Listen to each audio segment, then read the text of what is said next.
जगह बनाइए डीआईजी साहब हेड का जितनी सौ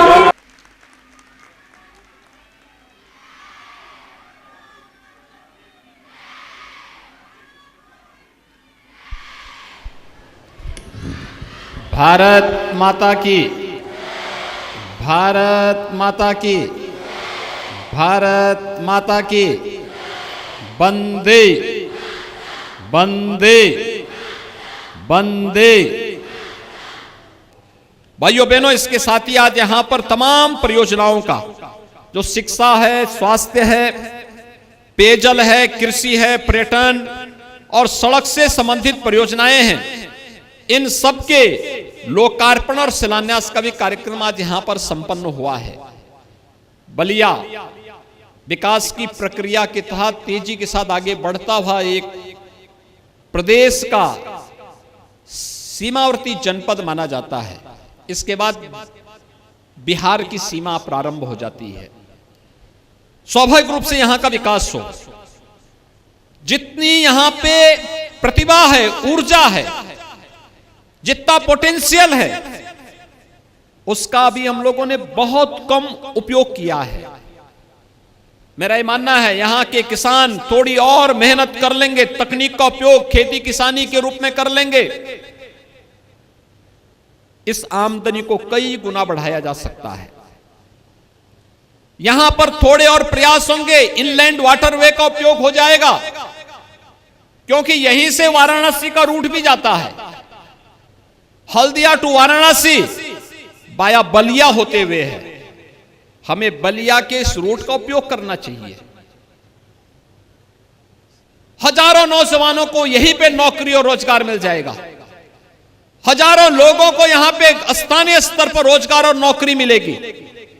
बलिया के नौजवानों को नौकरी और रोजगार के लिए प्रदेश और देश के किसी अन्य कोने में नहीं जाना पड़ेगा, बल्कि देश और दुनिया अपने नौकरी और रोजगार के लिए बलिया के अंदर आने के लिए मजबूर होगी। इस प्रकार की परिस्थितियां बलिया के अंदर पैदा करने की आवश्यकता है और इसमें कृषक उत्पादक संगठन एक बड़ी भूमिका का निर्वहन कर सकते हैं। और मैं इसके लिए आह्वान करूंगा, एक अच्छी शुरुआत हुई है, इस अच्छी शुरुआत को और अच्छे ढंग से आगे बढ़ाने की आवश्यकता है। भाइयों बहनों, मैं पिछले दिनों यहां पर आया था, जब यहां पर एक कार्यक्रम के साथ मुझे जुड़ने का अवसर प्राप्त हुआ था और उस कार्यक्रम के माध्यम से हम लोगों ने यहां पर कुछ नए कार्यक्रमों को आगे बढ़ाने के लिए कहा था। और मैंने तब भी कहा था कि पर्यटन हमारे पास एक बहुत बड़ा माध्यम है।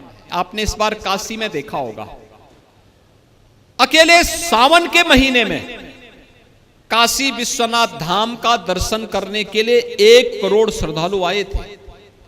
1 करोड़ श्रद्धालु का मतलब होटल का व्यवसाय भी खूब फला फूला,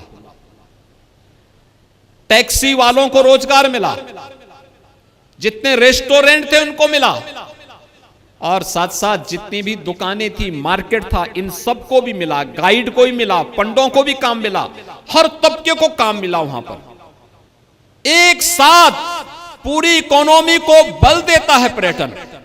और भृगु बाबा कॉरिडोर के बारे में भी जो बात यहां पर दयाशंकर जी ने और सांसद जी ने रखी है, और मैं चाहूंगा कि जिला प्रशासन को इसका एक प्रस्ताव बनाना चाहिए, इस कार्यक्रम को आगे बढ़ाना चाहिए।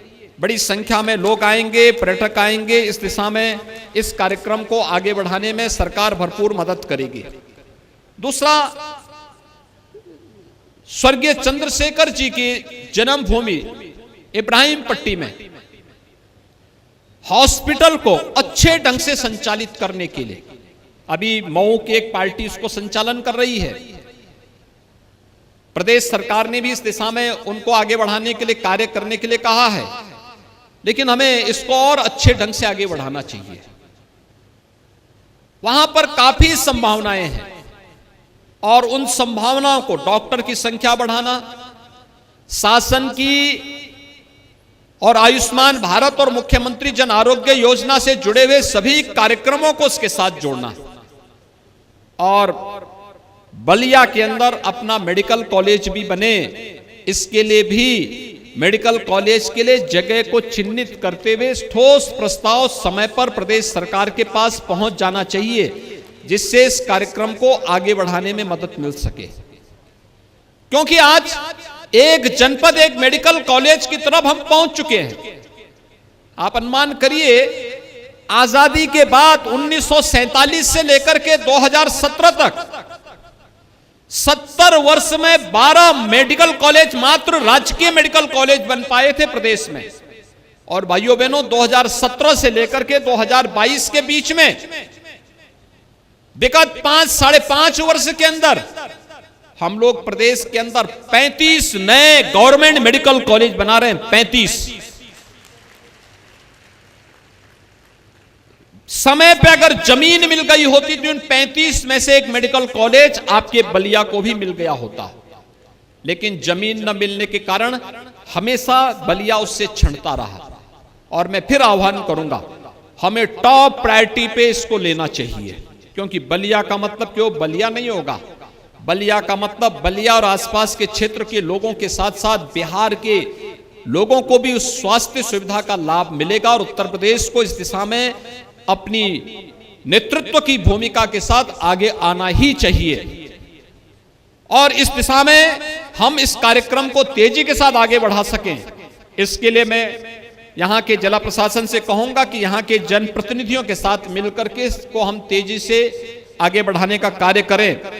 मुझे प्रसन्नता है, आज यहां पर ग्रामीण आजीविका मिशन से जुड़ी हुई बड़ी संख्या में बहनें आई हैं, और मैं धन्यवाद दूंगा श्री दयाशंकर सिंह को और यहां के जिला प्रशासन को, जिन्होंने इनके आजीविका को, इन महिला स्वयंसेवी समूह को व्यवस्थित रूप से आगे बढ़ाने के लिए कार्य किया है। एक अच्छा प्रयास प्रारंभ हुआ है। महिला स्वयंसेवी समूह महिला स्वावलंबन का आदर्श उदाहरण हो सकता है। इसमें जो रिवॉल्विंग फंड जाना है, इसमें तत्काल उन्हें उपलब्ध हो जाए, इनके प्रशिक्षण की व्यवस्था हो जाए, टूल किट उपलब्ध कराने की कार्रवाई को भी हम तेजी के साथ आगे बढ़ा लें, और महिला स्वयंसेवी समूहों को हम मिल्क प्रोड्यूसर के साथ भी जोड़ सकते हैं। मिल्क प्रोड्यूसर के साथ ही यहां पर तमाम महिला स्वयंसेवी समूहों को पोषण मिशन के साथ भी जोड़ने का कार्य हमें करना चाहिए। जो गांव में बाल विकास और पोषाहार विभाग के द्वारा गर्भवती महिलाओं को, किशोरी कन्याओं को, कुपोषित नवजात शिशुओं को पोषाहार दिया जाता है, हम लोगों ने पूरे प्रदेश के लिए क्रांतिकारी कदम उठाते हुए ये पूरा कार्यक्रम महिला स्वयंसेवी समूह को सौंप दिया है कि इसमें भ्रष्टाचार की बू ना आने पाए, इसके लिए महिला स्वयंसेवी समूह इस कार्यक्रम को आगे संचालित करेंगे। महिला स्वयंसेवी समूह चाहे तो इस दिशा में बहुत अच्छा कार्य कर सकती है। मैं आपके सामने 2 उदाहरण दूंगा। 2019 में मुझे झांसी जनपद में जाने का अवसर प्राप्त हुआ था, और जब झांसी में मैं गया था तो झांसी में आप आश्चर्य करेंगे कि झांसी में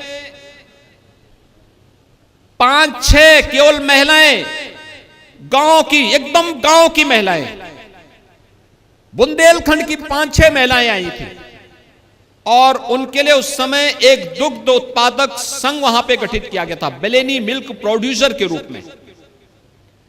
उन्होंने मेहनत किया और परिणाम क्या आया? आज उनकी संख्या बढ़कर के 41,000 है, और वे कितने का वहां पर व्यवसाय करती हैं? 150 करोड़ रुपए सालाना व्यवसाय करती हैं, और 14 से 15 करोड़ रुपए का सालाना प्रॉफिट भी कमाती है। ऐसे ही आगरा में भी। और मैं चाहूंगा जिला प्रशासन यहां पर महिला स्वयंसेवी समूह को इस दिशा में आगे बढ़ा करके कार्य कर सकती हैं। इस दिशा में अच्छा कार्य हो सकता है। किसी एक विधानसभा को केंद्र में रख करके एक कार्यक्रम अगर तो इस पर ढेर सारे लोगों को कार्यक्रम के साथ जोड़ा जा सकता है। जो मैंने कहा, इनलैंड वाटरवे, जल यातायात यहां पे प्रारंभ हो चुका है। अभी हम लोग 11 तारीख को वाराणसी में इसको और तेजी के साथ प्रारंभ करेंगे। और मुझे लगता है हमें रेडीमेड गारमेंट्स के साथ भी जोड़ना चाहिए। रेडीमेड गारमेंट्स में पार संभावनाएं हैं।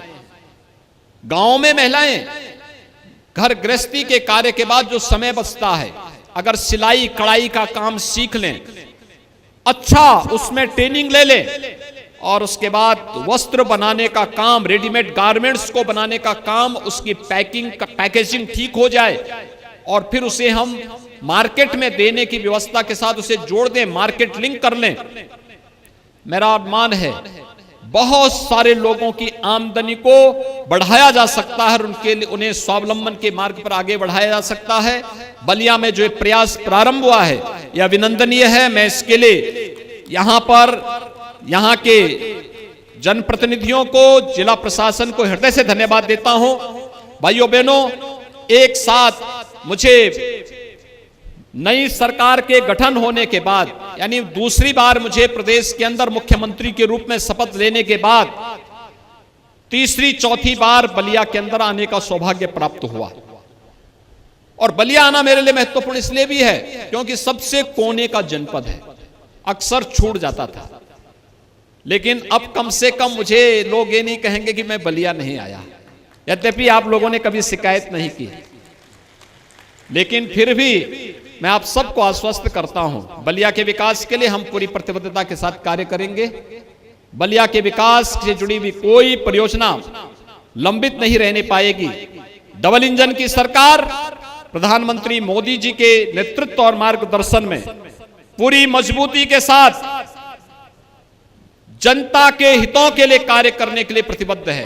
बिना भेदभाव के शासन की योजना का लाभ हर गांव, हर गरीब, हर किसान तक पहुंचाने के लिए प्रतिबद्ध है और इस दिशा में हम सबको पूरी मजबूती के साथ कार्य करना होगा।